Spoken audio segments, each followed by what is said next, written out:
প্রত্যেকটি সেক্টরে প্রত্যেকটি কাজ সফল করার জন্য, বাস্তবায়ন করার জন্য আল্লাহ রাব্বুল আলামিন এই কিতাবের মধ্যে প্রত্যেকটা বিভাগের প্রত্যেকটা বিষয়ের ফয়সালা করে দিয়েছেন। জোরে বলি সুবহানাল্লাহ। সব দিয়েছেন। পরিবার চালাবেন কেমনে, বউ চালাবেন কেমনে, সংসার চালাবেন কেমনে, ছেলে মেয়ে চালাবেন কেমনে, চাকরি করবেন কেমনে, সবকিছু এই কিতাবে আছে না নাই? আসতে বলবেন না, আছে না নাই? এখন প্রশ্ন হলো, চালানোর পদ্ধতি দুনিয়াতে দেওয়া আছে দুইটা। কয়টা পদ্ধতি? দুইটা। একটা হলো আল্লাহ প্রদত্ত কোরআন তথা ইসলাম, আর মানুষ প্রদত্ত, মনুষ্য রচিত মানুষের কিছু পদ্ধতি, মানুষের কিছু বিধান এই দুনিয়াতে আছে। তাহলে পৃথিবীতে মানুষ জীবন চলার জন্য পদ্ধতি কয়টা?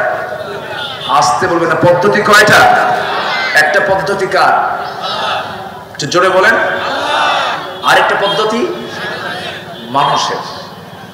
মানুষই সেই পদ্ধতি বের করেছে। যেরকম কার্ল মার্কস, লেনিন, মাও সেতুং, এরকম পৃথিবীর বড় বড় যারা মানব রচিত মানে মতবাদ যারা লিখেছেন, রচনা করেছেন, এরপরে মানব রচিত মতবাদ তৈরির পেছনে অনেক মেহনত করেছে অনেকেই।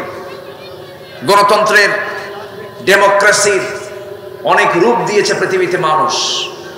এই যে মানুষের রচনা করা যে বিধানগুলো আছে আর আল্লাহর যে বিধান আছে, মানুষ শান্তি পেতে পারে মানুষের তৈরি করা বিধানে না আল্লাহর বিধানে?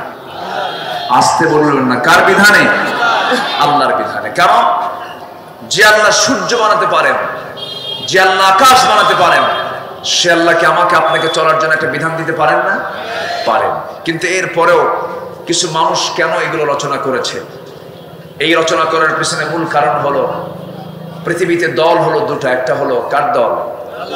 আসতে বলবেন না, কার দল? আরেকটা কার? শয়তানের দল। শয়তানকে খুশি করার জন্য কিছু মানুষ দুনিয়াতে আছে না নাই? আছে। আমার রাসূল সহ পৃথিবীতে যত নবী এবং রাসূল এসেছেন, সবার দাওয়াতের মিশন কিন্তু দুটা ছিল না। প্রত্যেক পয়গম্বরের মিশন, লক্ষ্য, কাজ দুই না এক?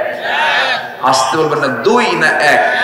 একটু কান লেগে মনোযোগ দিয়ে শুনবেন। কিন্তু আদম থেকে শুরু করে নিয়ে আমার রাসূল পর্যন্ত সকল পয়গম্বরের মিশন, যে দায়িত্ব, যে কাজ, এটা ছিল দুই না এক? কি দায়িত্ব সেটা আল্লাহ তাআলা বলছেন। আল্লাহ রাব্বুল আলামিন বলেন, ওয়ালাকাদ বা'আসনা ফি কুল্লি উম্মাতির রাসূলান আন ই'বুদুল্লাহা ওয়াজতানিবুত তাগুত। এই দুনিয়াতে আমি আল্লাহ রাব্বুল আলামিন যত পয়গম্বর পাঠিয়েছি, সমস্ত পয়গম্বরদের কাজ একটাই ছিল। তারা বলেছেন কি, তোমরা একমাত্র গোলামি করবে কার? আইন মেনে চলবে কার? বিধান মেনে চলবে কার? আর তোমরা তাগুতকে পরিহার করে চলবে। তাগুত মানে কি? একটু কান লাগাবেন, সবাই মনোযোগ দিয়ে শোনার চেষ্টা করবেন। তাগুতটা কি? তাগুত হলো যে নিজে ইসলামকে মানে না, অন্যজনকে মানতে দেয় না, মানতে বাধার সৃষ্টি করে। এই সমস্ত কাজ যারা করবে সেটাই হলো তাগুত। যেমন তাগুতের গডফাদার ছিল মিস্টার ফেরাউন। নাম শুনছেন না সবাই?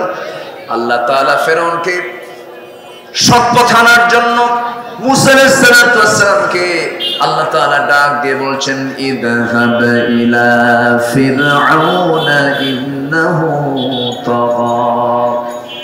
হে মুসা, তুমি ফিরআউনের কাছে চলে যাও, সে সীমা লঙ্ঘন করেছে, তাগুতের পথ অবলম্বন করেছে, তাকে তুমি দাওয়াত দাও। অর্থাৎ যে দুনিয়াতে ইসলামকে মানবে না, অন্যকেও মানতে দেবে না, এটাই হলো তাগুত। এই তাগুত বুঝে আজকের দুনিয়াতে নাই? আসতে বলবেন না, আসতে বলবেন না, আছে না নাই? হয়তো বলবেন, আমরা তো নামাজে বাধা দেই না, আমরা তো মসজিদ বানাতে বাধা দেই না, আমরা তো মাদ্রাসা তৈরিতে বাধা দেই না, কোরআন শিক্ষায় তো আমরা বাধা দেই না। এই সমস্ত বাধা কিন্তু আমেরিকাতেও নাই। আমেরিকায় বাধা আছে? আমেরিকাতে মসজিদ আছে না নাই?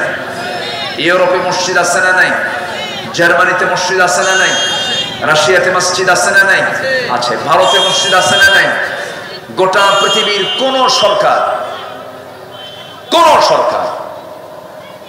খ্রিস্টান হোক, বৌদ্ধ হোক, কেউ মসজিদ বানাতে বাধা দেবে না। তোমরা মসজিদ বানাও, নামাজ পড়ো। কিন্তু আপনি যখন বলবেন নামাজ শুধু পড়বো না, নামাজ কায়েমের সংগ্রাম করব, বাধা মনে হয় নাই? আসতে বলবেন না, আছে না নাই? তাহলে আপনি যে বলছেন আমরা মসজিদ বানাতে বাধা দিই না, সেই বাধা জো বাইডেনও দেন, সেই বাধা ঋষি সোনাক, লিজ ট্রাস, বরিস জনসনরা দেয় না, সেই বাধা নরেন্দ্র মোদী দেয় না, সেই বাধা ভ্লাদিমির পুতিন দেয় না। ভ্লাদিমির পুতিন তার যুদ্ধের কাজে মুসলমানকে কাজে লাগিয়েছে, ইউক্রেনকে হামলার জন্য। তাহলে কেউ বাধা দিচ্ছে না মসজিদ বানাতে, মাদ্রাসা বানাতে, কেউ বাধা দেবে না। কিন্তু আপনি যখন বলবেন সুদ চলবে না, যাকাত চালু করতে হবে, নামাজ শুধু পড়লে হবে না, নামাজ সমাজে কায়েম করতে হবে, পর্দার বিধান জারি করতে হবে, জেনার আইন বন্ধ করতে হবে, আপনাকে বাধা দেওয়ার মতো লোক তো বাংলাদেশে কেউ নাই। আসতে বলে না, আছে না নাই? তাহলে এখন প্রশ্ন হলো, তাহলে সবাইকে আমরা ইসলাম মানি? আসতে বলে, সবাইকে আমরা ইসলাম মানি? দুঃখ লাগে রে ভাই, যে আল্লাহর হাতে আমার প্রাণ,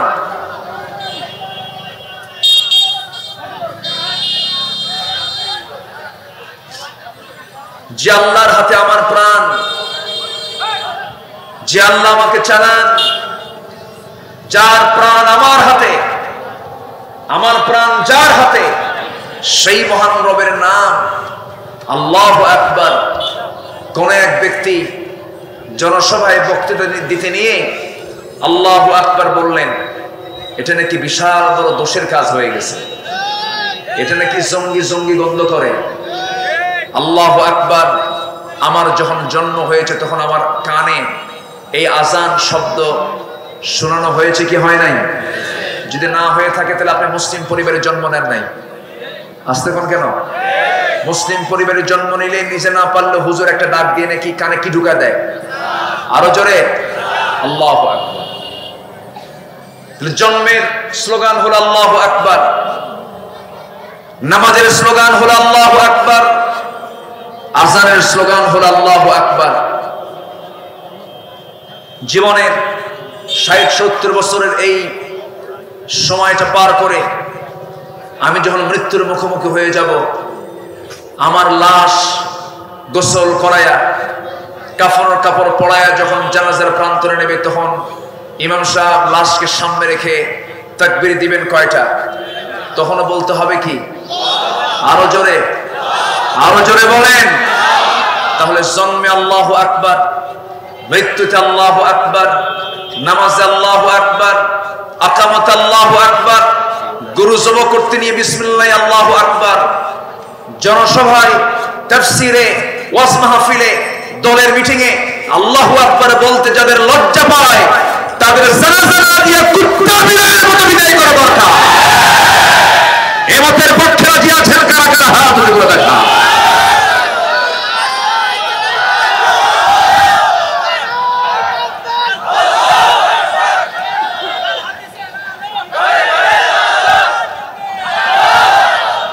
আল্লাহ তুমি সবার হাতকে কবুল করো, জোরে বলি আমিন, আরো জোরে আমিন। হাত নামান। কষ্ট পাচ্ছেন আপনারা? আলোচনা চালাই, কোনো অসুবিধা? জোরে বলি ইনশাআল্লাহ। আমার খুব অসুবিধা হচ্ছে ভাই, আমি খুব কষ্ট পাচ্ছি।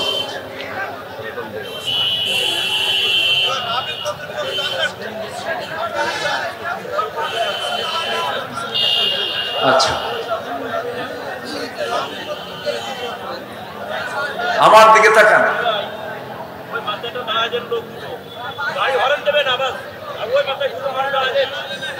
আমার দিকে একটু তাকান, মেহেরবানি করে আমার দিকে একটু।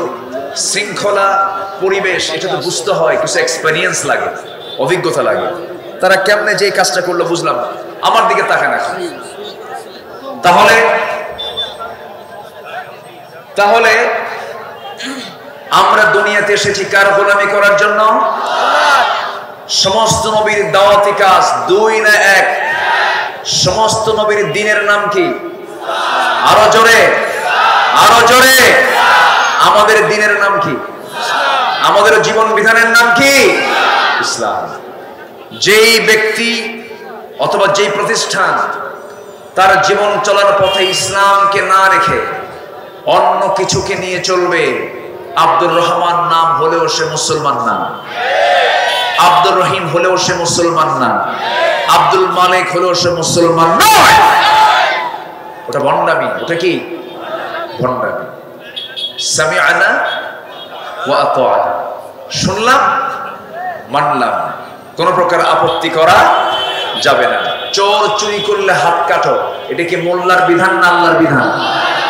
যদি কেউ কয় এই আইন বর্তমান দুনিয়ায় চলবে না, ওর ঈমান আছে না গেছে? ওর ঈমান কি আছে? শেষ। এরকম বলার লোক তো আছে না নাই? এরকমও বলে আমাদের হিন্দু ভাইয়েরা আপনাদের দেবীর কাছে আমাদের জন্য একটু দোয়া করবেন, আছে না? আছে না নাই? এই জাতীয় কথা বললে কি ঈমান আছে না গেছে? আমার বন্ধুগণ, বিশ্বাসের ক্ষেত্রে কোনো কম বেশি করা যাবে না। আখিরাতে গিয়ে ধরা খাবেন, দুনিয়ায় ধরা খেয়ে যান, কোনো সমস্যা নাই। দুনিয়ায় ধরা খেয়ে দুনিয়ার লোকজন আপনাকে জেলখানায় দিয়ে দিল, অথবা আপনাকে মেরে ফেললো, অথবা আপনাকে আগুনে ঝুহাস্য করে দিল, টুকরো টুকরো করে দিল, কিন্তু এই জীবন তো একদিন চলেই যাবে। কিন্তু যত কিছু হোক, আখিরাতে ধরা খাওয়া যাবে না। আখিরাত আমার জন্য ক্লিয়ার করতে হবে, আখিরাতকে আমার জন্য পরিষ্কার করতে হবে, ঈমানটাকে লালন করতে হবে। ঈমানটাকে ক্যান্সার আক্রান্ত করা যাবে না। দেহের ক্যান্সার আছে না নাই? তেমন ঈমানের কিছু ক্যান্সার আছে, যে সমস্ত ক্যান্সার গুলো ঈমানের মধ্যে ঢুকলে পরে ঈমান থাকে না, ঈমান শেষ হয়ে যায়। আমরা নামাজ ভঙ্গের কারণ জানি, ওযু ভঙ্গের কারণ জানি। ওযু ভঙ্গের কারণ এখানে অনেকেই বলতে পারবেন। ঘুমালে ওযু চলে যায়, পেশাব করলে ওযু চলে যায়, পায়খানা করলে ওযু চলে যায়, রক্ত গড়ে গড়ে পড়লে ওযু চলে যায়, বা নির্গমন হলে পরে ওযু চলে যায়। কিন্তু ঈমান চলে যায় কখন? ঈমান ভঙ্গের কারণ কি সবার জানা আছে নাকি? ঈমানও কিন্তু ভঙ্গ হয়ে যায়। ঈমান ভঙ্গ হয়ে যায় কখন? বান্দা নিজেও টের পায় না। কারণ এর মূল কারণ হলো বান্দা তো ঈমানের সংজ্ঞাই জানে না, বান্দা তো ঈমান বোঝেই না।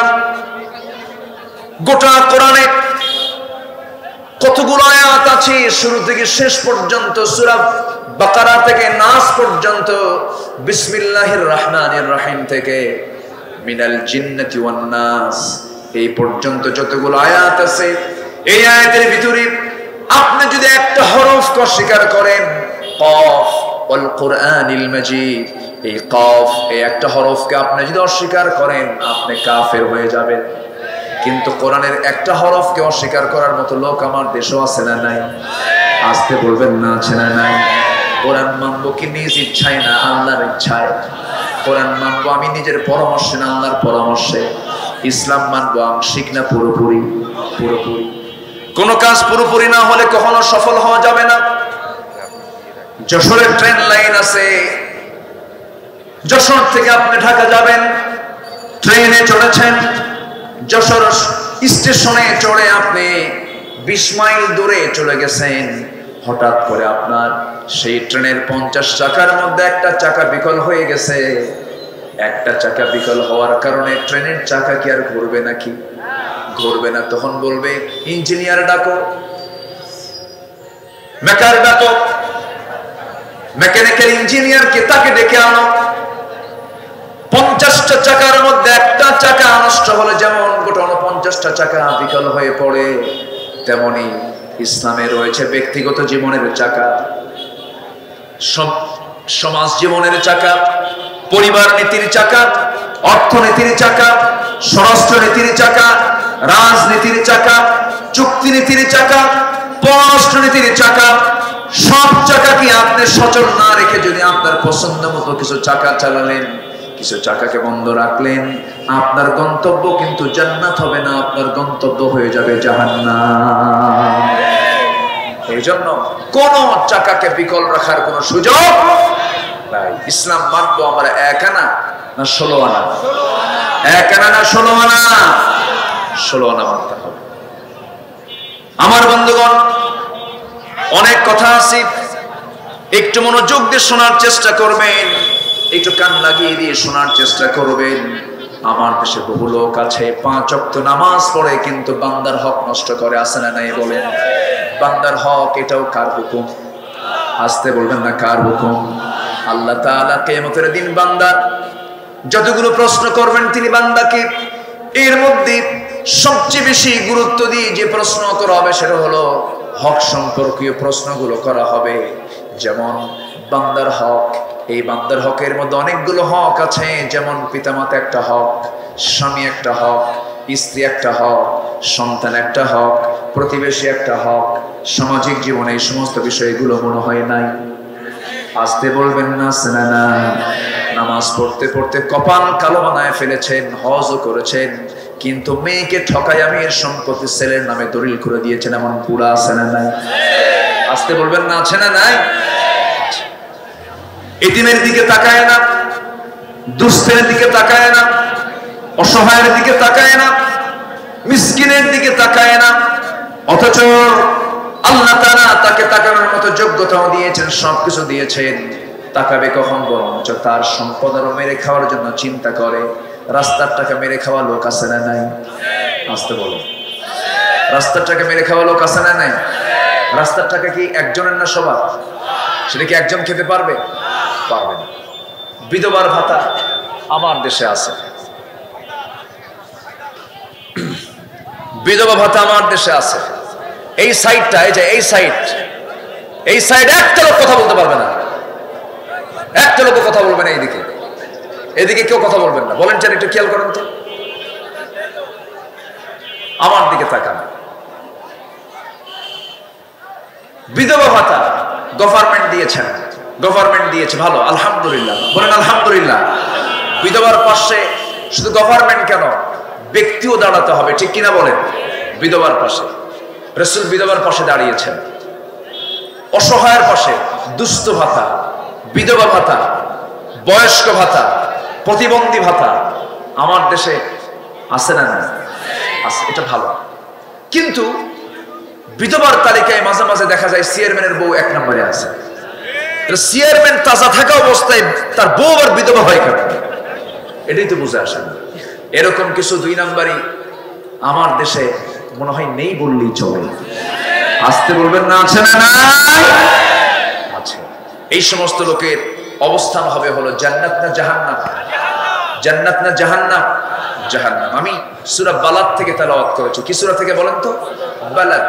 বালাদ বলতে বোঝানো হয়েছে একটা শহরকে, সেটা হলো মক্কা, যেটা কাবার শহর।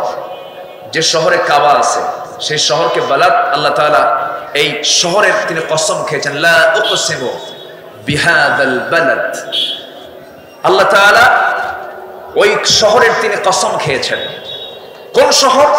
যে শহর সম্পর্কে কাফের মুশরিকরা জানতো, যে শহরে পানি ছিল না, যে কাবার চতুর্পাশে কোনো মানুষ ছিল না, কোনো পশু পাখি ছিল না, সেই শহরকে আল্লাহ তাআলা এমন আবাদ করে দিয়েছেন, গোটা পৃথিবীর মানুষকে সেখানে ঘুরে আসে। জোরে বলে সুবহানাল্লাহ। শুধু ঘুরে আসার জন্য নয়, এটা হুকুমটা কি সুন্নাত ওয়াজিব না ফরজ? সুন্নাত ওয়াজিব না ফরজ? ফরজ করে দিয়েছেন। তাহলে আল্লাহ তাআলা এই শহরের যে কসম করেছেন, শহরের একটা ইতিহাস আছে না নাই? আল্লাহ তাআলা ওই শহরে সবাইকে যাওয়ার তৌফিক দান করুন। জোরে বলি আল্লাহুম্মা আমিন। ওই শহরে গেলে অন্তত এতটুকু আপনি নিশ্চিত হবেন, আমরা আল্লাহকে দেখি নাই, রাসূলকে দেখি নাই, জান্নাত দেখি নাই, জাহান্নাম দেখি নাই, কিন্তু সেখানে গেলে কিছু বাস্তব কিছু চিত্র দেখা যায়। জোরে বলে সুবহানাল্লাহ। আমি মক্কায় গেলে সবচেয়ে বেশি বরকত পাই হলো একটা পানিতে। বলেন তো সে পানিটা কি হবে বলেন তো? জমজম পানি। ওই এলাকায় কোন জায়গায় কি বলে আপনি পানি পাবেন না। আমার দেশ তো আমি তো মনে করি এটা একটা সেকেন্ড জান্নাত। কেউ সুবহানাল্লাহ বললেন না, জোরে বলেন সুবহানাল্লাহ। আমরা যে কোন দেশে আছি, প্রাকৃতিক দিক থেকে, ফ্যাসিলিটির দিক থেকে কয়েক হাত নিচে গেলেই পানি পাওয়া যায়, যা লাগাবেন জমিনের সব হয়, যেরকম সুবহানাল্লাহ। আমার দেশের মাটির নিচে উর্বর মাটি পৃথিবীতে আর দ্বিতীয়টা নাই। আমার দেশে আছে কয়লার খনি, গ্যাসের খনি, স্বর্ণের খনি, এমন কোন খনি নাই, তেলের খনি, সব খনি আছে। আমার দেশের সমতল আছে, পাহাড় আছে, পাথর আছে, নদী আছে, মিঠা পানির মাছ আছে, লোনা পানি আছে, সমুদ্র আছে, শত শত নদী দিয়ে ঘেরা আমার এই সোনার বাংলা সবই ছিল। কিন্তু সবচেয়ে বড় খনি একটা আছে, সেটা হলো চোরের খনি। আমার দেশ থেকে বিগত কয়েক বছরে এই দেশ থেকে টাকা পাচার হয়েছে 14 লক্ষ কোটি টাকা। এই টাকাগুলো যদি দেশ থেকে চলে যায়, দেশে কি টাকা থাকে না ফাঁকা হয়? দেশ কি টাকায় ভরা না ফাঁকা? ফাঁকা হয়ে আছে। তাহলে এই দোষ কি আল্লাহ? আসতে বলে, এই দোষ কি আল্লাহ? আল্লাহ কি কোনো খাদ্যের সংকট রেখেছেন? গ্যাসের সংকট রেখেছেন? বিদ্যুতের সংকট রেখেছেন? তেলের সংকট রেখেছেন? সংকট সৃষ্টি করছে কারা? কারা? আমরা। আমাদের দোষ এটা, আমরা করেছি এটা। সাগরের ভিতরে যত পানি আছে তার চেয়ে বেশি পানি আছে হলো, তার চাইতে বেশি তেল আছে হলো আমার নবীজি যে পথে তিনি ইসরা করে মেরাজের রাতে রওনা দিয়েছিলেন। যেরকম সুবহানাল্লাহ। তেলের কোনো সংকট নেই, তেল বন্টনের সংকট, সম্পদের সংকট নেই, বন্টনের সংকট আছে। ঠিক কিনা বলেন?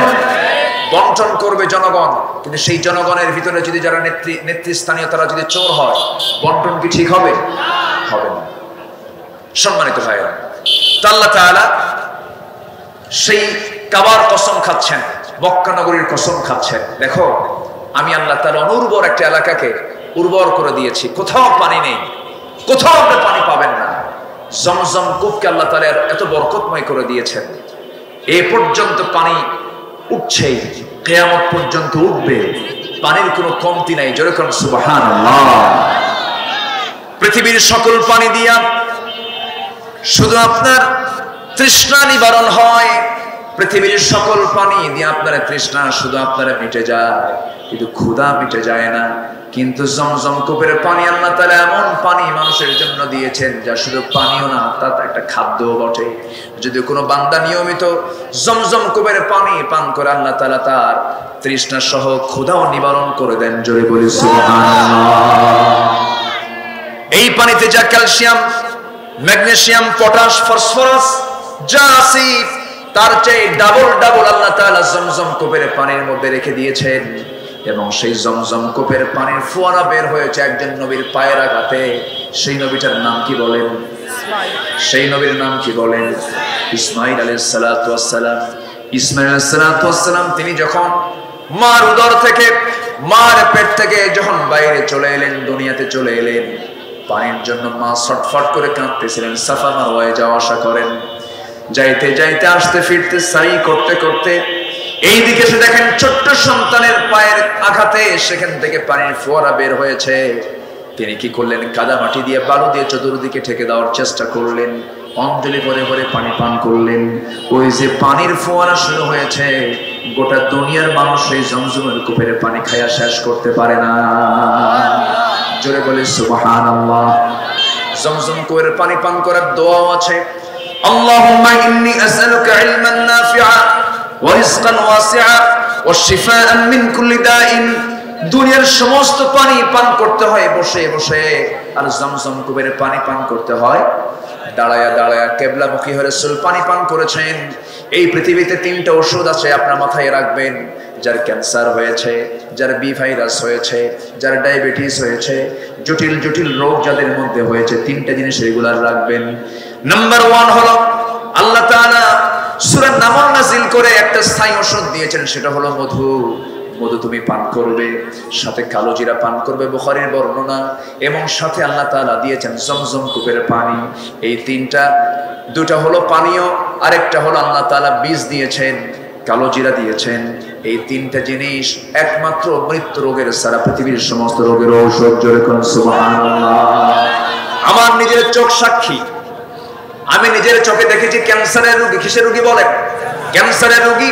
আমি নিজের চোখে দেখেছি, চোখে দেখে না, চোখ তার অন্ধ, মার পেট থেকে অন্ধ হয়ে দুনিয়াতে এসেছে। এই সমস্ত বান্দাগুলো মক্কায় চলে গেছে। আমি কয়েকবার গিয়েছি মক্কায়, হজের সফরে গিয়েছি, 9 গিয়েছি, 15-তে গিয়েছি, 19-এ গেছি, কয়েকবার 17 সালে গিয়েছি। এই হজের সফরে গিয়ে বহু নিজের চোখে সাক্ষী হয়ে আছি। একজনের ক্যান্সার হয়েছে, একজন মিশরি ভাই, প্রচন্ড তার রোগ, এমন ক্যান্সার আক্রান্ত হয়েছেন। ওই অবস্থায় তিনি হজে চলে আসছেন। আল্লাহর মেহেরবানি, গোটা শরীরে জমজম কূপের পানি দিয়ে তিনি ঢালেন, আর জমজম কূপের পানি পান করে 40 দিনে ক্যান্সার মুক্ত হয়ে তিনি মক্কা থেকে ফিরেছেন। জোরে বলি সুবহানাল্লাহ। শেফা দিয়েছেন কে? আরোগ্য দিয়েছেন কে? মধুর মধ্যে আরোগ্য আছে না নাই? কালো জিরার মধ্যে আরোগ্য আছে না নাই? বিড়ি খাওয়ার দোয়া কম। আমরা তো ভালো কিছু খাই না। ভালো কিছু খেলে তো হ্যাঁ সমস্যা না। আমার সে থাল আছে তো, সমস্যা। জি সম্মানিত ভাইয়ের, আমি তো প্রথমে লোক পেলাম না, আপনারা যে এরকম সালাকটা তো বুঝিনি। তবে আমি খুশি হয়েছি যে কমিটি আমার দিকে না চিন্তা করে আপনার দিকে চিন্তা করেছেন। সেটা হলো হুজুরের কান শেষ হোক, শ্রোতার কান ঠিক থাকে। আপনারা তো জ্ঞানজামগুলো বুঝতেছেন না। আমাকে রাস্তায় থেকে আমার কান ভারী করে আপনাদের কানকে তারা ক্লিয়ার রেখেছেন, বলি আলহামদুলিল্লাহ। ভালো শোনেন তো, এখন আল্লাহ বললেন তুমি এগুলো খাও, কিন্তু আমরা কি খাই? আস্তে খাই। কি খাই? বিড়ি। বুড়ো হয়ে গেলে পান খাই। সে পান কই হইল কই? আমার সেই ভক্ত কোথায়? এত পান খায়, বলে হুজুর বেশি না, 10 বিড়া লাগে। কয় বিড়া? সারাদিনে 50-60টা যদি কেউ পান খায়, তাহলে তো আমার মনে হয় তার জন্মই হয়েছে পান খাওয়ার জন্য। না, আপনি পান খান, সবকিছুই অপরিমিত না পরিমিত? পরিমিত। অপরিমিত খাওয়া যাবে না। সাইয়েদনা লোকমান আলাইহিস সালাতু ওয়াস সালাম তার সন্তানদেরকে 3টা নসিহত দিচ্ছেন। বলছেন, আমার সন্তানেরা, তোমরা 3টা কাজ করবে। শ্রেষ্ঠ খাবার খাবে, শ্রেষ্ঠ বিছানায় ঘুমাবা, আর শ্রেষ্ঠ প্রাসাদে অবস্থান করবে। সন্তানরা বলতেছে, আব্বা এটা কোনো কথা? ভাতই পাই না, শ্রেষ্ঠ খাবার খাবো কখন? ভালো ঘরই নাই, শ্রেষ্ঠ বিছানা পাবো কখন? আর প্রাসাদ তো দূরেই থাকবে।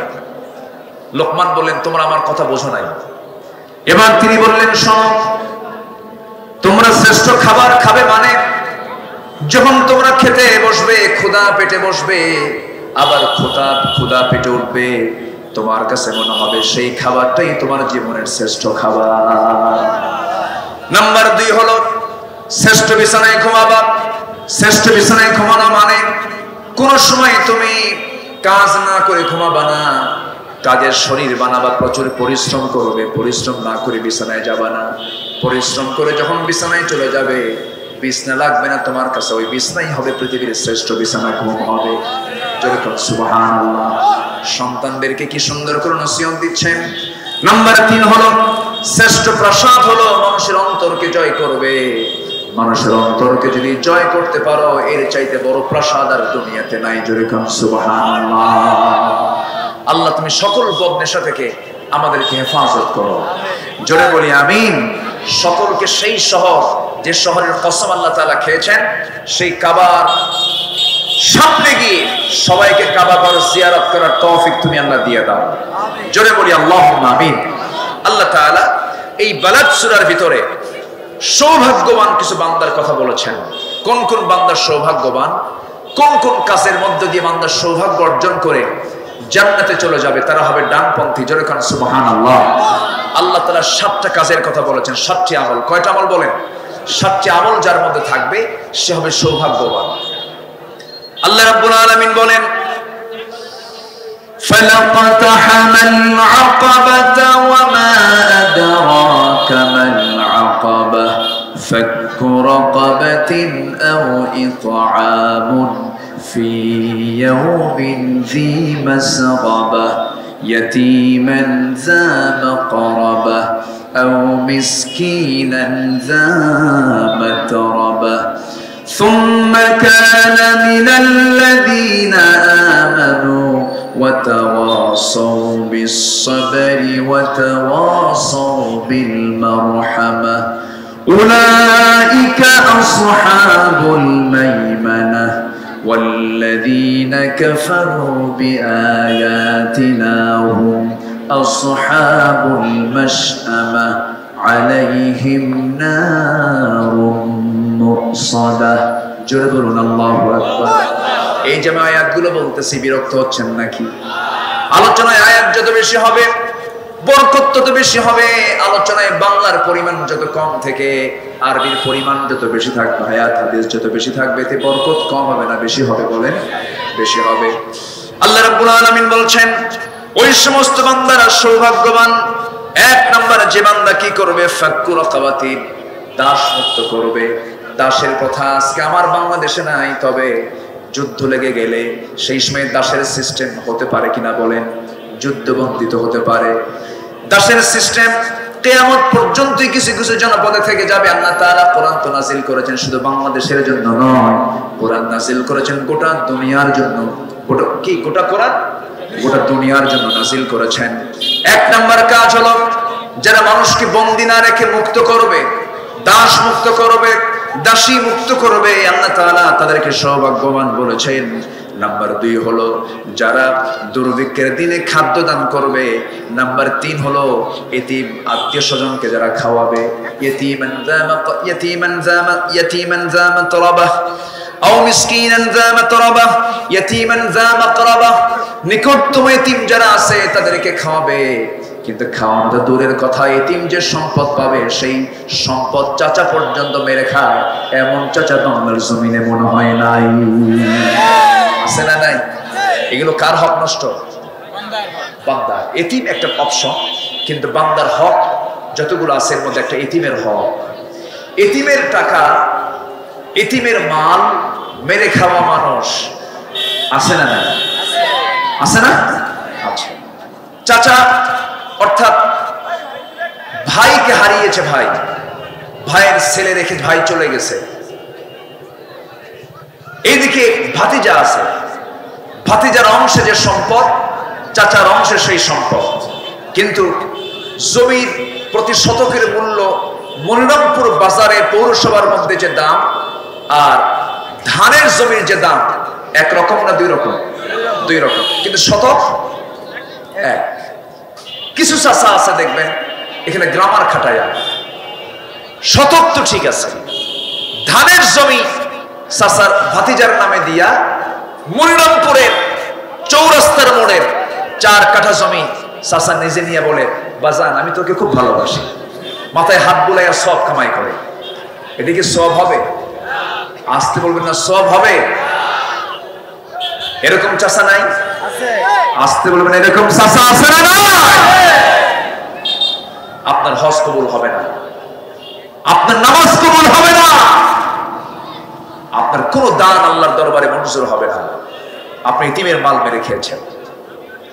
আপনি বাবা আপনার মেয়েকে সম্পদ থেকে বঞ্চিত করে আপনার ছেলেকে লিখে দিয়ে গেছেন ভালো ভালো জমিগুলো, আপনাকে সোজা জাহান্নাম যেতে হবে। কার কথা এগুলো? আসতে বলবেন না, কার কথা? আল্লাহর। আমি কিন্তু চেয়ারম্যান সাহেবদের কথা বলে দিচ্ছি। চেয়ারম্যান সাহেবরা কিন্তু এই দরবারগুলো প্রায় সম্পত্তির ফয়সালা কে করেছেন, সম্পত্তি কে কতটুকু পাবে এই ফয়সালা কোরআনে আছে না নাই বলেন? আছে না? সব আল্লাহ তাআলা ক্লিয়ার করে দিয়েছেন। কিন্তু এই আইনের উপরে আপনি যদি হাত বসান, আপনি যদি নোট দেন, আপনি যদি কলম ঢুকান, আপনি কার সীমাকে লঙ্ঘন করলেন? কার সীমাকে লঙ্ঘন করলেন? ছেলে যদি 2 বিঘা পায়, মেয়ে পাবে আসতে বলো। মেয়ে পাবে 1 বিঘা, ছেলে যদি 10 বিঘা পায় মেয়ে পাবে 5 বিঘা। এটা কি মোল্লার নিয়ম না আল্লাহর নিয়ম? এটা কি মোল্লার কথা না আল্লাহর কথা? আল্লাহর কথা। এখানে কোনো আপিল করা চলবে না। কিছু কিছু ভাই আবার আছে, বাপ হয়তো রেখে গেছে মেয়েদের জন্য, ভাই কিছু আছে, সেই ভাইরা এসে বলে, ভাইদের কাছে যখন বোনেরা এসে বলে, ভাই বাপ তো মারা গেছে বহু আগে, সম্পদগুলো একটু বুঝাইয়া দাও। যখন বলে সম্পদ বুঝাইয়া দাও, তখন ভাইরা বলে, শোনো, বাবার সম্পত্তি নিতে এসেছো, মায়ের সম্পত্তি নিতে এসেছো, ভালো কথা, অংশ নিলে কিন্তু ধ্বংস হবে। দেখছেন কি হাদিস দিয়ে দিল, অংশ নিলে কি হয়? ধ্বংস হয়। এটা কোনো হাদিস? আসতে বলবেন, এটা কোনো হাদিস? হাদিস না। বোন সম্পত্তি চাইতে আসলে বোনকে বসতে পর্যন্ত বলে না, বোনকে খাইতে বলে না, কিন্তু সেই বোনটা যদি বোন না হয়, যদি ভাই হতো, ঠিকই তো দিয়ে দিতা। এই কি বলতা ম্যাক্সিমাম পরিবারে আছে না? আচ্ছা, খবরদার এটা করবেন না। আপনার ক্যান্সার হবে, আপনার মেয়ে অশান্তিতে থাকবে, আপনার ছেলে মানুষ হবে না, কারণ হারামের কোনো আরাম, আসতে বলবেন না, হারামের কোনো আরাম। এখন প্রশ্ন হলো, আমার দেশে আবার কিছু সুশীল সমাজের দাবিদাররা আছে যে বাবার সম্পত্তি মেয়ে কেন অর্ধেক পাবে, ছেলে কেন ডাবল পাবে, এটা নিয়ে আবার ওরা আইন করে যে না, ছেলে মেয়ে সমান পাবে। এই নিয়ে আন্দোলন আছে না নাই? এরা আবার আরেক গবর, এদের মাথায় কি আছে? গবর আছে। এরা দুষ্ট, এরা বোঝে না। আল্লাহ তাআলা জানেন যে বান্দা কোন কাজে, কোন বন্ধনে বান্দা সুখী হবে, শান্তি পাবে। ওই মেয়ের, যে মেয়ের বিয়ে হলো, সেই মেয়ের যদি সংসার না হয়, সে ফিরে আসবে কার বাড়ি? বাপ নাই, আসতে, তাহলে কার বাড়ি? ভাইয়ের বাড়ি। ভাইও 10 বিঘা, ওই বোনও 10 বিঘা। তখন ওই ভাই বলবে, তুই তো 10 বিঘা পাইছিস, আমিও 10 বিঘা, তোকে আমি দেখতে পারবো না। কিন্তু তালাক প্রাপ্ত বোন তালাক পেয়ে সে সোজা চলে আসবে, বাপ না থাকলে কার বাড়ি আসবে? ভাইয়ের বাড়ি আসবে। তাহলে আল্লাহ তাআলার বিধানের মধ্যে কল্যাণ আছে না নাই? আছে। আমার ভাইয়েরা, আল্লাহ তাআলা মেয়েদের অর্ধেক করে দিয়েছেন কেন? এর মধ্যে অনেকগুলো হিকমত আছে। অন্যতম হিকমত, আল্লাহ তাআলা বান্দার কল্যাণের জন্য দিয়েছেন। এমনকি তাদের শুধু সম্পত্তি অর্ধেক না, আল্লাহ তাআলা তাদের খাবারটা অর্ধেক করে দিয়েছেন। খাবারটা মেয়ের অর্ধেক খায়, পুরুষরা ডাবল খায়। কেমন করে দেখেন, একটু মনোযোগ দিয়ে শোনার চেষ্টা করেন, সবাই একটু কান পেতে শোনেন। সাইয়েদনা আলী রাদিয়াল্লাহু তাআলা আনহুর সময় 2 জন মহিলা একই ঘরে, একই বিছানায় অন্ধকারের মধ্যে শুয়েছিল। ঘুমন্ত অবস্থায় ঘুম থেকে জাগা পান তারা। অন্ধকার রাতে 2 জন মহিলার পেট থেকে সন্তান ডেলিভারির সময় হয়ে গেল। প্রচন্ড ডেলিভারির যন্ত্রণা শুরু হয়ে গেছে। বর্ণনা এসেছে, ওই 2 মহিলার পেট থেকে আল্লাহর কি ফয়সালা, রাতের বেলায় ওই একই রাত্রিতে একই সময় 2 জনের পেট থেকে সন্তান যখন ডেলিভারি হলো, একজনের পেট থেকে ছেলে সন্তান, আর একজনের পেট থেকে মেয়ে সন্তান যখন হলো, সন্তান হওয়ার পর সকালবেলা 2 জন নারী, 2 জন মাই ছেলের সন্তানের জন্য তাড়াহুড়ো করছে, বলছে এটা আমার ছেলে, এটা আমার ছেলে। কেউ মেয়ে সন্তান নিতে চায় না। অবশ্যই তারা অবশ্যই জানে কার ছেলে কার মেয়ে, অবশ্যই তাদের জানা ছিল। কিন্তু ছেলের সন্তানের দিকে মানুষের টান কম না বেশি? আসতে বলে না, কম না বেশি? বেশি। মেয়ের সন্তান হলে পরে মনটা খারাপ হয়ে যায়, ছেলের সন্তান হলে পরে তার ভোল্টেজ বেড়ে যায়। মেয়ের সন্তান হলে পরে মনে হয় বাড়িতে মানুষ মরছে, আর ছেলের সন্তান হলে পরে মনে হয় মিষ্টির কোনো অভাব নাই। এমন আজকের সমাজেও আছে না নাই বলুন? এই আছে না? আছে না? ছেলের সন্তান হলে পরে যদি ছেলের বাপকে বলা হয়, কি খবর, তোমার বইয়ের বাচ্চা কাচ্চা হয়েছে নাকি? কি হয়েছে? ছেলে। বাপসাবি আলাদা। আর যদি হয় মেয়ে, কি হয়েছে? মেয়ে। মনে হয় এখানে হার্ট স্ট্রোক করে হোক, এমন একটা অবস্থা। সম্মানিত ভাইরা, ছেলে হোক মেয়ে হোক, বলতে হবে কি?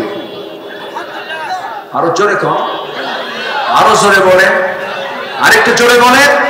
আলহামদুলিল্লাহ। ছেলে এবং মেয়ে হওয়ার ব্যাপারে একমাত্র সকল ফয়সালা কার? এই ক্ষেত্রে কোনো পুরুষের দোষ আছে? কোন মহিলার দোষ আছে? অতএব মন খারাপ হলে অসন্তুষ্ট হবেন কে? আল্লাহ তাআলা। সম্মানিত ভাইয়েরা, সম্মানিত বন্ধুগণ, তো এই দুই মহিলা যখন ওই ছেলের সন্তান নিয়ে মারামারি করতেছে, মেয়ের সন্তান কেউ নিতে চায় না, কে নেবে? কে মেয়ের সন্তানের মা? এই পর্যায়ে এই বিচারের ফয়সালা চলে গেছে আলীর কাছে। সাইয়েদনা আলী যখন শুনলেন যে ছেলের সন্তান নিয়ে দুই মহিলা মারামারি শুরু করেছে কিন্তু মেয়ের সন্তান কেউ নিতে চায় না, সাইয়েদনা আলী ওই দুই মহিলার সামনে গিয়ে দাঁড়ালেন, বললেন, দেখো কার ছেলে আর কার মেয়ে তোমরা নিশ্চিত জানো, কিন্তু অযথা গন্ডগোল করার কোনো দরকার নেই।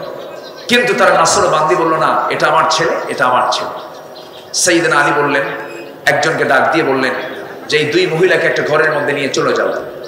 নিয়ে গিয়ে এক মহিলাকে দায়িত্ব দিয়ে, দেখো দুই মহিলার স্তন থেকে কিছু দুধ বের করে দুটো কাঁচের গ্লাসে রেখে দাও। দুইজন মহিলাকে ঘরের মধ্যে তুলে নিয়ে স্তন থেকে দুধ বের করে কাঁচের গ্লাসে ভরে, দুই গ্লাসে যখন দুধ রাখা হলো, সাইয়েদনা আলীকে বলা হলো, আমরা তো দুধ ভরে গ্লাসে রেখে দিয়েছি। সঙ্গে সঙ্গে আলী বললেন, দেখো তো কোন গ্লাসের দুধটা ঘন, কোন গ্লাসের দুধটা পাতলা। যখন বলা হলো এই গ্লাসের দুধটা ঘন, এই গ্লাসের দুধটা পাতলা, সাইয়েদনা আলী বললেন, যে গ্লাসের দুধটা ঘন, যে গ্লাসের দুধটা ঘন, সেই ঘন দুধ যে স্তন থেকে বের হয়েছে আল্লাহ তাআলা তাকে ছেলের সন্তানের মা বানিয়ে দিয়েছেন। আর যে স্তনের দুধটা পাতলা, সেই পাতলা দুধ আল্লাহ তাআলা মেয়ে সন্তানের মার স্তন থেকে বের করা হয়েছে। তিনি হচ্ছেন ছেলের সন্তানের মা যার দুধ ঘন, তিনি হচ্ছেন মেয়ের সন্তানের মা যার দুধটা পাতলা।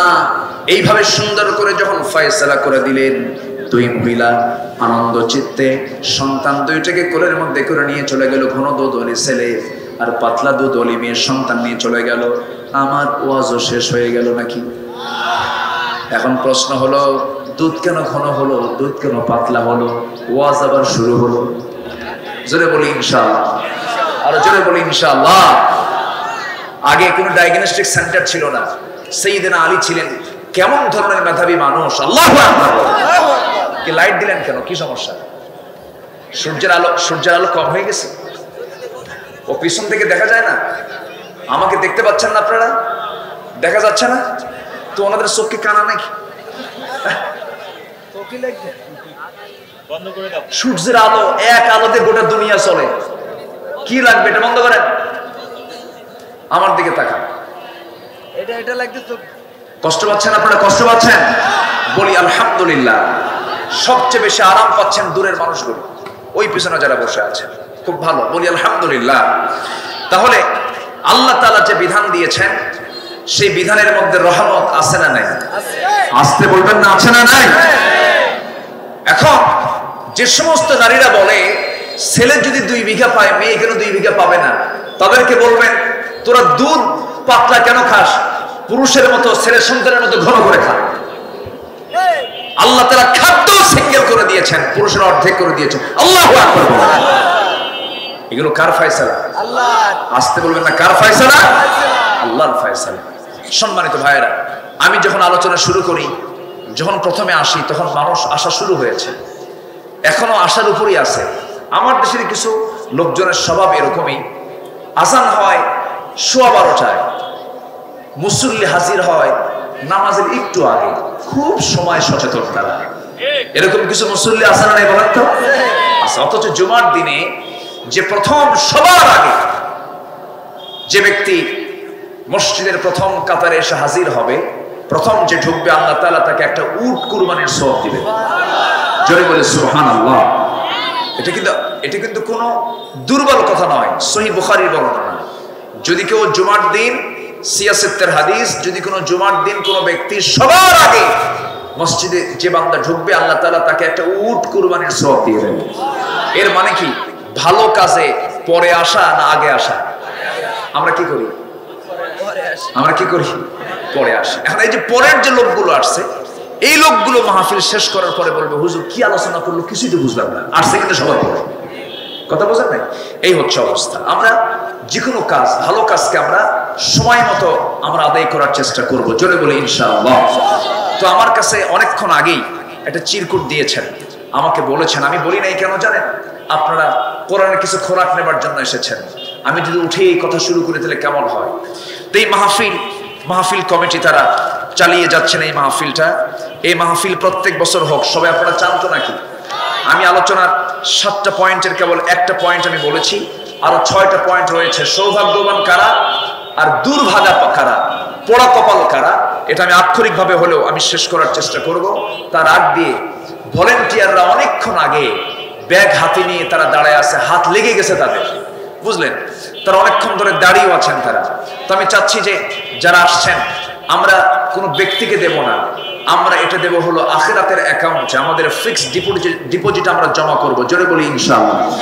দুনিয়ার অ্যাকাউন্টে জমা করে রেখে গেলে আপনার সন্তান পাবেন, আর আপনি আজকের অ্যাকাউন্টে দিলে এই সম্পদটা, এই টাকাটা আপনি সরাসরি হাসরের দিন আল্লাহর কাছ থেকে আপনি এটা আদায় করে নেবেন। যেরকম সুবহানাল্লাহ। তো ব্যাগ নিয়ে ভলেন্টিয়ার স্বেচ্ছাসেবকরা আপনাদের কাছে কাছে যাচ্ছে, যে যা পারি আমরা সবাই দিয়ে দেবো ইনশাআল্লাহ। কোরআনকে মহব্বত করেন কারা? একটু হাত তুলে দেখেন তো। কোরআনকে মহব্বত করেন কারা? একটু হাত তুলে দেখেন না। জোরে বলি ইয়া আল্লাহ। হাত বাঁকা করবেন না, আল্লাহর ক্যামেরা কিন্তু মিস হয়ে যাবে। একটু হাত উঁচা করেন, বলে ইয়া আল্লাহ। এই হাত দিয়ে তোমার পথে খরচ করার তৌফিক তুমি আল্লাহ দিয়া দাও। জোরে বলি আমিন। হাতটা না বাঁধে, যে জায়গায় টাকা আছে সে জায়গায় হাত দেন। যদি পকেটে টাকা না থাকে অন্যের পকেটে হাত দিয়া পরে তাকে দিয়ে দিয়ে তাও কিছু দেন। আমরা সবাই কম বেশি দেব। জোরে বলি ইনশাআল্লাহ। জি, মা বোন যারা আসছেন, মা বোনদের কাছে আমার আবদার থাকবে, মেহেরবানি করে যে যা পারি আমরা সবাই দেওয়ার চেষ্টা করব। জোরে বলি ইনশাআল্লাহ। 2 থেকে 3 মিনিট সময় দিচ্ছি, কেউ উঠবেন না।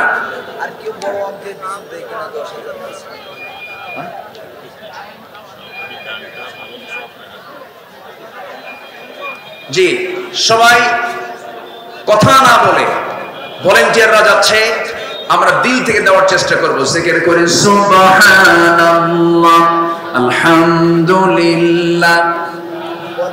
আজকে সভাপতি মহোদয় এত সুন্দর চেহারা তার, দেখেন আলহামদুলিল্লাহ বলেন। আমি সবচেয়ে বেশি খুশি হতাম এবছর যা গেছে গেছে, আগামীতেও এই মাহফিলের সভাপতি আমার ভাইজান থাকবেন, কিন্তু আমরা তাকে দাড়িওয়ালা দেখতে চাই। আপনারা কি মনে করেন সবাই? আমরা তাকে দাড়িওয়ালা দেখবো। জোরে বলি ইনশাআল্লাহ। জি, অত্যন্ত আন্তরিক মানুষ, আমার প্রিয় ভাই, আজকে সভাপতি মহোদয় আমার মনি ভাই মনিরুজ্জামান। মনির মানে তো আলো, আলোকিত। আলহামদুলিল্লাহ, তিনি আজকের মাহফিলের সম্মানিত সভাপতি। তিনিও একটা উল্লেখযোগ্য দান আমাদের এই মাহফিলে করবেন। জোরে বলি ইনশাআল্লাহ। তিনি কি এই মাহফিলের জন্য 50,000 দিতে পারবেন না? এরকম কি অ্যাবিলিটি তার আছে? তিনি কি পারবেন? আমি তাকে চাপ দেব না, উনি একটা কাঙ্ক্ষিত দান তিনি করবেন। জোরে বলি ইনশাআল্লাহ। আরো জোরে বলি ইনশাআল্লাহ। আমি কিন্তু কাউকে উঠতে বলিনি, মেহেরবানি করে কেউ উঠবেন না, মাহফিলের পরিবেশ নষ্ট করবেন না। আপনার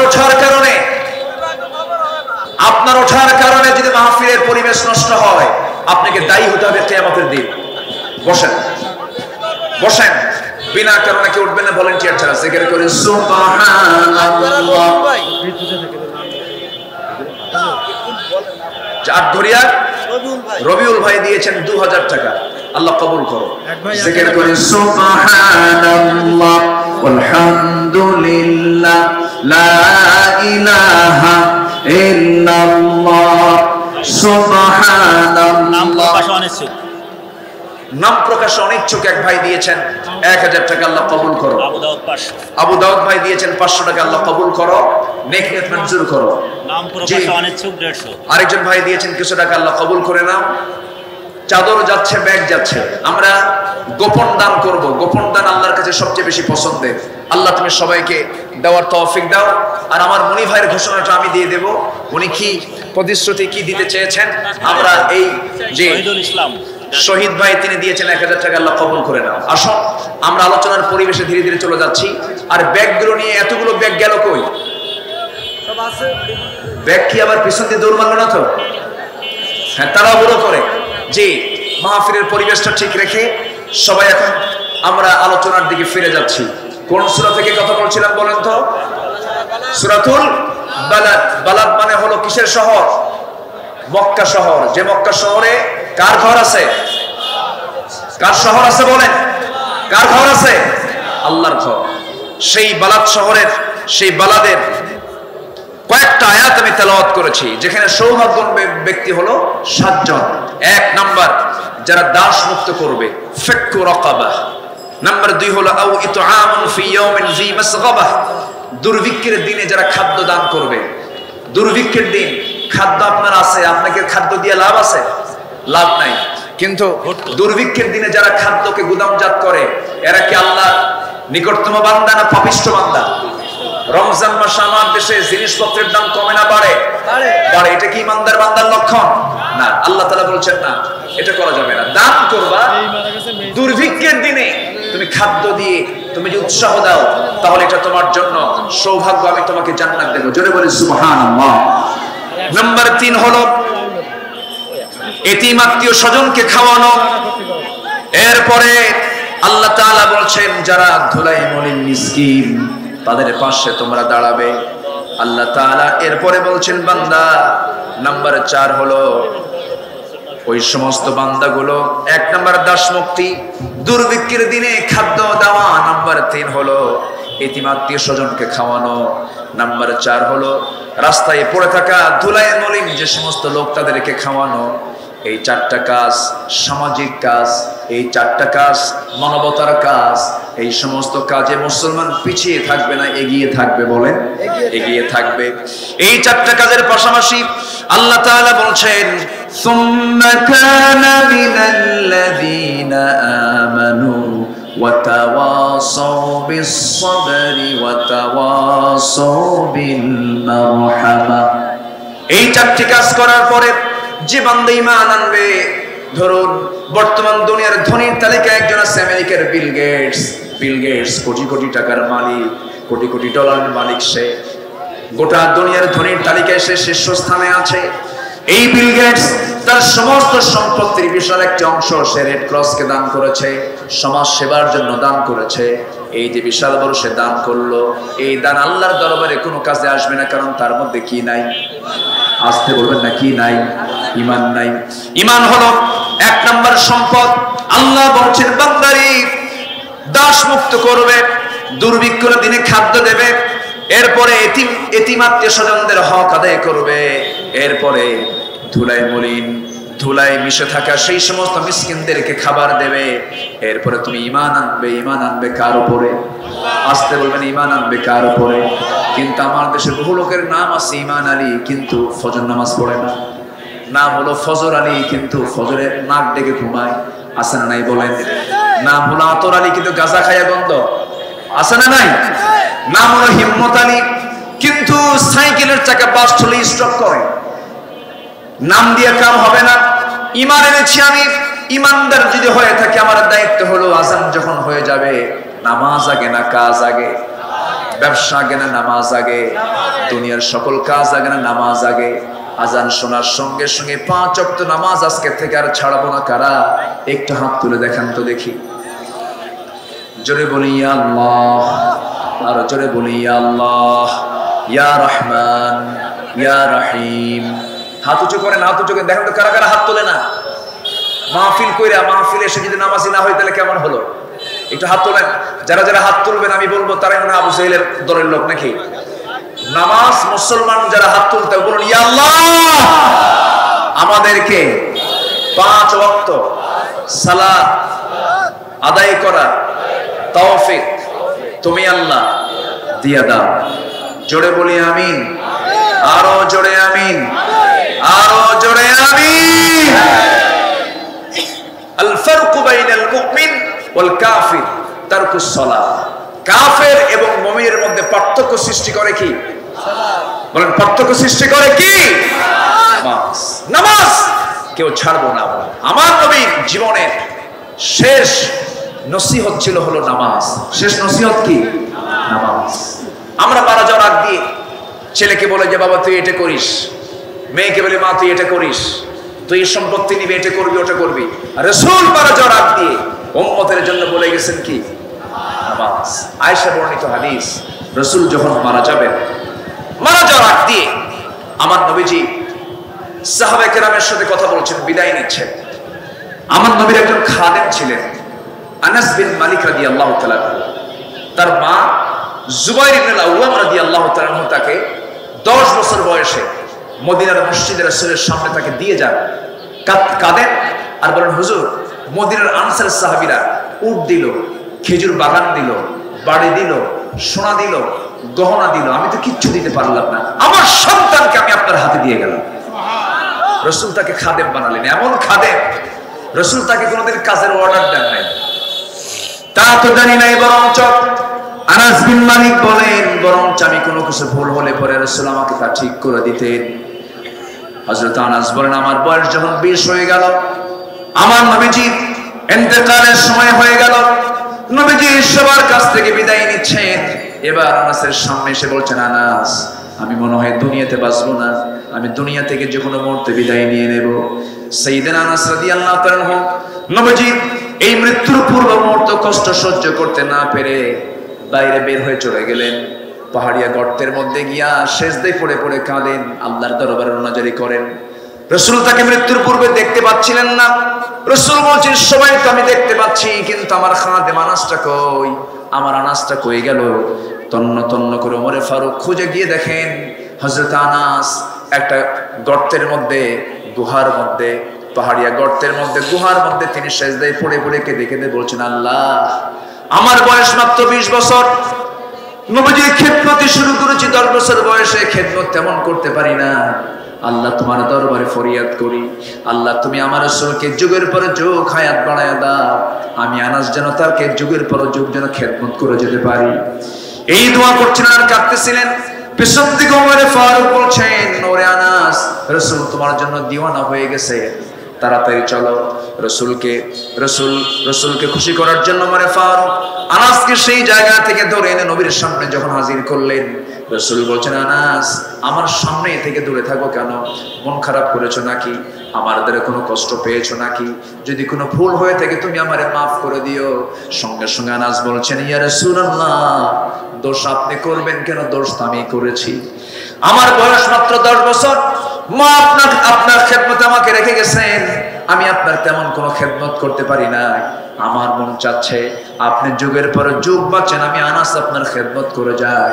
রাসূল বলছেন, আনাস রে, মৃত্যুর সময় তো আমার হয়ে গেছে, সাকরাতুল মউতের লক্ষণ চলে আসছে, আমি যে কোনো মুহূর্তে দুনিয়া থেকে বিদায় নিয়ে নেব। আনাস, তুমি আমার জন্য দোয়া করো, আমি যেন সুন্দর হালতে দুনিয়া থেকে বিদায় নিতে পারি। তবে আনাস বলছে, হুজুর, আমার খেদমতের কি হবে? রাসূল বলছেন, আনাস রে, খেদমতের চিন্তা করো না, তুমি আমার খেদমত করতে যেহেতু চেয়েছো, আমি আল্লাহর কাছে বলবো, আল্লাহ, জান্নাতের খাদেম অন্য কেউ হবে না, আমার জান্নাতের খাদেম হবে তুমি। আনাস, জোরে কোন সুবহানাল্লাহ। আমার নবীজি সবাইকে সান্ত্বনা দিয়ে রাসূল দুনিয়া থেকে বিদায় নিচ্ছেন। বিদায় নেওয়ার পূর্ব মুহূর্তে আম্মা জান আয়েশা বর্ণিত হাদিস, আয়েশা সিদ্দিকা রাদিয়াল্লাহু তাআলা বলেন, রাসূল যখন মারা যাবেন, রাসূল আমার পাশে এসে আমাকে বলছেন, আয়েশা, মাথায় প্রচন্ড ব্যথা, মাথায় পানি ঢেলে দাও। আমি রাসূলকে সুন্দর করে শোয়া দিলাম, সুন্দর করে মাথায় পানি ঢেলে দিলাম, মাথার চুলগুলো লম্বা লম্বা সুন্দর করে চিরুনি দিয়ে সুন্দর করে চুলগুলো আশ্রয় দিলাম। রাসূল হঠাৎ করে আযান শুনতে পেলেন, বলছেন, আয়েশা রে, আযান দিয়েছে বেলাল, মসজিদে যেতে হবে। তিনি গায়ের জোরে একটু দাঁড়ানোর চেষ্টা করলেন কিন্তু ব্যর্থ হয়ে গেলেন। নবীজি আবার পড়ে যাওয়ার মতো হয়ে গেলেন। আম্মা জান আয়েশা বলছেন, ইয়া রাসূলুল্লাহ, আপনি মনে হয় জামাতের নামাজ পড়তে পারবেন না, আপনি শুয়ে পড়ুন। রাসূল বলছেন, না রে আয়েশা, আযান যখন হয়েছে আমার সাহাবীদেরকে বলো তারা নামাজে দাঁড়ায়া যাক, আমি তো জামাতে মনে হয় নামাজ পড়তে পারবো না, তোমার বাবা আবু বকরকে আমার মুসল্লায় দাঁড় করে দাও, বলে দাও সে যেন আমার জায়গায় নামাজে দাঁড়ায় যায়। আমার নবী যে মুসল্লায় সারা জীবন নামাজ পড়িয়েছেন, সেই মুসল্লায় অন্যজন যখন দাঁড়িয়েছেন, সাহাবায়ে কেরামদের মধ্যে কান্নার রোল পড়ে গেছে, কাঁদতেছেন সাহাবায়ে কেরাম। আমার নবীজি বলছেন, আয়েশা, আমার সাহাবীরা কেন কান্দি, আমাকে জানালার কাছে নিয়ে যাও। জানালার কাছে যখন নিয়ে যাওয়া হলো, হুজরার ভিতরে জানালার কাছে গিয়ে দাঁড়ায় আছেন, নামাজ শুরু হয়ে গেছে, নামাজ শুরু করেছেন সাহাবীরা, রুকু করতেছেন, সিজদা দিচ্ছেন। আমার নবীজি দৃশ্যগুলো দেখতেছেন আর চোখের কোনা বেয়ে টপ টপ করে পানি পড়ছে, চোখের পানিতে আমার নবীজির গালগুলো ভিজে যাচ্ছে। আম্মা জান আয়েশা নবীজির চোখের পানিগুলো আস্তে আস্তে মুছে দিয়ে বলছেন, ইয়া রাসূলুল্লাহ, আপনি কাঁদেন কেন? আপনার কাঁদা তো আমার জন্য দারুণ কষ্টের কারণ হয়ে যায়। আপনার সাহাবীরা তো নামাজ পড়ছে, এটা তো আনন্দের সংবাদ। রাসূল বলছেন, আয়েশা রে, তুমি যে আমাকে চোখের পানি বের হতে দেখছো, এই চোখের পানি আমার দুঃখের নয়, কষ্টের নয়, যন্ত্রণার নয়। এই চোখের পানি হচ্ছে আমার আনন্দের চোখের পানি। কারণ এই নামাজ কায়েমের জন্য আমাকে বদরের প্রান্তরে যুদ্ধ করতে হয়েছে। এই নামাজ কায়েমের জন্য উহুদের ময়দানে আমাকে দান্দানো বড় শহীদ করতে হয়েছে। এই নামাজের কারণে কাফের মুশরিকরা আমাকে মক্কা থেকে ঘাড় ধাক্কা দিয়ে মদিনায় বের করে দিয়েছে। সে নামাজ আজকে রাষ্ট্রীয় পর্যায়ে কায়েম হয়েছে, এই আনন্দে আমি কাঁদতেছি। আমার নবী এরপরে আস্তে করে তিনি আবার শুয়ে পড়লেন। মৃত্যুর সময় চলে এসেছে, যে কোনো সময় তিনি মারা যাবেন, মালাকুল মউত তার সামনে চলে আসবেন। আম্মা জান আয়েশা বলেন, রাসূল দুনিয়া থেকে বিদায় নেবেন, মালাকুল মউত দরজায় হাজির। এমন সময় রাসূল আমাকে আস্তে করে টান মেরে কাছে ডেকে বলছেন, আয়েশা, আমার বুঝি মৃত্যুর সময় খুব কাছাকাছি। আমি জিবরাইলের সঙ্গে কথা বলেছি, জিবরাইল আমাকে বলেছেন, আপনার পৃথিবীতে বেঁচে থাকার চাইতে আল্লাহর সঙ্গে সাক্ষাৎটাই বড় শ্রেয় হয়ে যাবে। আমি আল্লাহর সাক্ষাতেই যেতে চাই, আমি আল্লাহর দিদারেই যেতে চাই। ভালো বান্দার, ইমানদার বান্দার দুনিয়াতে বেঁচে থাকার চাইতে মরে যাওয়াই ভালো। কারণ সাক্ষাৎ হবে কার সাথে? আসতে বলবেন না, কার সাথে? আমরা দুনিয়াতে মেহমান হয়ে এসেছি, আমরা বাড়িতে চলে যাব, আমরা বাড়িওয়ালা হয়ে জান্নাতে। জোরে বলেন সুবহানাল্লাহ। আমার নবীজি এই কথা বলি আয়েশাকে আস্তে করে কাছে টেনে বলেন, আয়েশা, মুখটা কেমন যেন দুর্গন্ধ মনে হচ্ছে, একটা মেসওয়াক দাও তো। মেসওয়াক এনে দেওয়া হলো। আম্মা জান আয়েশা মেসওয়াকটা চাবায় চাবায় নরম করে দিলেন। শক্ত তাতে চাবায় চাবায় নরম করে রাসূলের হাতে যখন দেওয়া হলো, আমার রাসূল সেই মেসওয়াকটা হাতের মধ্যে নিয়ে, আগে মেসওয়াক শুরু না করে সেই মেসওয়াক দিয়ে সেই মেসওয়াকের আগায় লেগে থাকা আম্মা জান আয়েশার মুখের থুতুগুলো চুষে চুষে পান করে মুসকি মুসকি হাসি মেরে বলছেন, আয়েশা, আমি তোমার স্বামী, তুমি আমার স্ত্রী। এই মৃত্যুর পূর্বেও আমি তোমাকে খুশি করার চেষ্টা করলাম। এই কথা বলি নবীজি মিসওয়াক সম্পূর্ণ করে মুখটা পরিষ্কার করে নবীজি মৃত্যুর প্রিপারেশন নিয়ে নিচ্ছেন। এমন সময় বলছেন, আয়েশা রে, আমার সর্বশেষ একটা কথা আমি তোমাকে জানিয়ে দিচ্ছি। লক্ষ লক্ষ হাদিস তোমাকে আমি বর্ণনা করেছি, আজকে আমার সর্বশেষ হাদিস, সর্বশেষ কথা হলো আসসালাত আসসালাত আইমা মালাকাত আইমানুকুম। আমার উম্মতরা যেন কখনো 5 ওয়াক্ত নামাজ না ছেড়ে দেয়। সবাইকে নামাজ পড়তে রাজি আছেন? আল্লাহ তুমি সবাইকে নামাজি বানাও। জোরে বলি আমিন, আরো জোরে আল্লাহুম্মা আমিন। আমার ভাইরা, ইমানের অপর নাম হলো নামাজি হতে হবে। আমরা কি হব বলে? নামাজি হবে। নামাজ ইমানদার হব না বেনামাজ ইমানদার হব? বেনামাজ আবার ইমানদার কিসের হয়? ইন্নাল মুসলিমিনা ওয়াল মুসলিমাত ওয়াল মুমিনিনা ওয়াল মুমিনাত, মুমিন পুরুষ, মুমিনা নারী, মুসলমান পুরুষ, মুসলমান নারী আমাকে আপনাকে হতে হবে। আমার মা, আপনাকে 5 ওয়াক্ত নামাজি হতে হবে। স্বামীকে দান দিতে হবে, পিতামাতার হক আদায় করতে হবে। তবে আমার দেশে শ্বশুর শাশুড়ি, শাশুড়ি এবং ছেলে বউয়ের সঙ্গে গন্ডগোল আছে না নাই? আসতে বলবেন না, আছে না নাই? আমাকে একজন কানে বলেছেন, হুজুর আপনি অন্তত এই বিষয়টা একটু বলবেন। শাশুড়ি এবং ছেলে বউয়ের গন্ডগোল, এটা কি আমাদের পুরাতন না নতুন? নতুন না পুরাতন? পুরাতন একটা বিষয়। এখানে এই ফয়সালাটা করা খুব কঠিন একটা বিষয়। একই মহিলা মেয়েকে বিয়ে দিয়েছেন, জামাইয়ের ব্যাপারে কথা বলতে নিয়ে বলেন, আমার জামাইটা খুব ভালো, আমার জামাই এত ভালো, আমার মেয়ে যা বলে আমার জামাই তাই শোনে, আমার মেয়ের কাপড় চোপড় আমার জামাই ধুয়ে দেয়, মাঝে মাঝে রান্না বান্নাও করে দেয়, এত ভালো জামাই আমার। বলল, কিন্তু আমার ছেলেটা মানুষ হলো না, খালি বউয়ের কথা শুনে, বউ যা বলে তাই শোনে, বউ ছাড়া আমার ছেলের জীবনে আর কিছু নাই। তাহলে বলেন তো কথা কয় প্রকার হলো? বললো কয়জন? বললো কয়জন? আচ্ছা, যদি একই লোকের মুখে যদি 2 ধরনের কথা বের হয়, এটা কি ইমানদারের লক্ষণ না মুনাফিকের লক্ষণ? এই জাতীয় সমস্যা আমাদের মা বোনদের মধ্যে আছে না নাই? মা, আপনার মেয়েকে যেমন আপনার মেয়েকে আপনি মেয়ে মনে করেন, অন্য ঘর থেকে আসা আপনার ছেলে বউকে আপনি মেয়ে মনে করেন, আপনি সুখী হবেন, আপনি আনন্দ পাবেন, আপনি তৃপ্তি পাবেন। এই কৃপণতা অনেক মহিলার মধ্যে লক্ষ্য করা যায়। আল্লাহ তুমি এলাকার প্রত্যেকটা ঘরকে জান্নাতের ঘর হিসেবে তুমি আল্লাহ কবুল করে নাও। স্বামীর গুরুত্ব আছে না নাই? অনেক মেয়েরা বলে, হুজুর শুধু স্বামীর ওয়াজ করেন, বইয়ের তো ওয়াজ করেন না। আমাদের যে পিটায়, আমাদের যে মারে, এমন জাতীয় তো ওয়াজ আপনাদের মুখ থেকে শুনি না। স্বামী কর্তৃক স্ত্রীর প্রতি জুলুমও আছে না নাকি? আসতে বলো, আছে না? আছে, জুলুম কিন্তু আছে। বউ কিন্তু কোনো চাকর না, বউ একটা সম্মানজনক পদ। বউ কিন্তু আপনার কাজের মেয়ে না যে আপনি তাকে দিয়ে সব ধরনের কাজ করায় নেবেন, জুলুম করবেন, এটা কিন্তু নয়। স্ত্রী হচ্ছে একটা মর্যাদা, একটা সম্মানজনক আসন। সেই স্ত্রী কে? আপনার ছেলের মা। সেই স্ত্রীকে আপনার মেয়ের মা। সেই স্ত্রীটাকে আপনার ইমানের পাহারাদার। আল্লাহু আকবার। আপনার যৌবনের খোরাক সে মিটিয়ে দেয়, আপনিও তার যৌবনের খোরাক মিটিয়ে দেন। আপনার ইমানের পাহারাদার আমি কেমনে বলবো? আপনি কোথাও যাচ্ছেন, একা সফরে না যাওয়াই ভালো। দূরের সফরে বউকে সাথে নিয়ে গেলে বউটা হচ্ছে ইমানের পাহারাদার। কেমনে?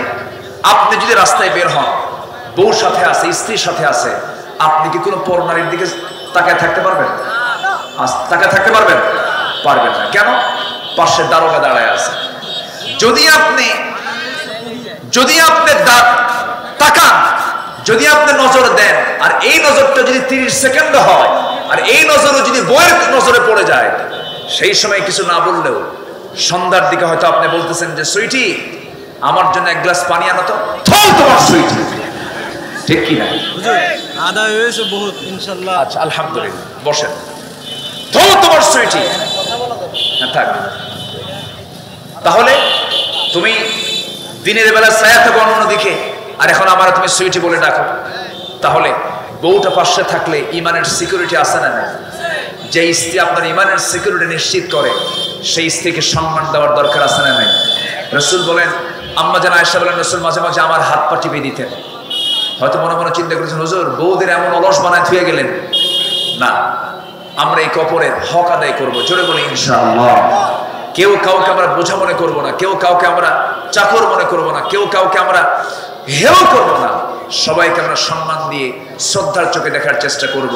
পিতামাতার হক যেমন আছে, সন্তানের হক আছে না নাই? আমাদেরকে বলে হুজুর পিতামাতার হক নষ্ট করবেন। পিতামাতাকে যে সন্তান ভাত কাপড় চোপড় দেয় না, অবশ্যই সেই পিতামাতারও কিছু দোষ আছে। কেন দেয় না? শিক্ষার ভিতরে কিছু ভুল শিক্ষা তাকে দেওয়া হয়েছে। কেমন করে দেখেন, আমি নিজের চোখে দেখাম। আচ্ছা, যদি কেউ ডাক্তার হয় সে কি অশিক্ষিত? যদি কেউ ইঞ্জিনিয়ার হয় সে কি অশিক্ষিত? যদি কেউ একজন ডিসি হয় সে কি অশিক্ষিত? যদি কেউ পুলিশের প্রধান হয় সে কি অশিক্ষিত? আমার চোখ সাক্ষী। আমি বৃদ্ধাশ্রমে গিয়ে ঘুরে ঘুরে দেখে এসেছি এই বৃদ্ধাশ্রমে কোন কোন বৃদ্ধরা থাকে। যে কিছু পরিবারের এই মুরব্বী লোকদের কাছে আমি প্রশ্ন করলাম। এক মুরব্বীকে বললাম, কি বলে, ঢাকার গাজীপুরের কাবাসিয়াতে, মুরব্বী আপনি এই জায়গায় কেন?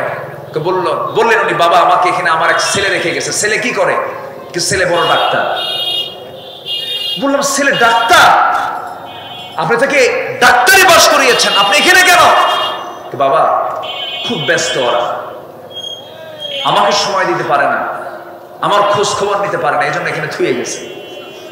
তাহলে যে শিক্ষার ভিতর দিয়ে ডাক্তার পিতামাতার হক আদায়ের করার শিক্ষা শিখলো না, ওই শিক্ষার মুখে আমরা থুতু মারি।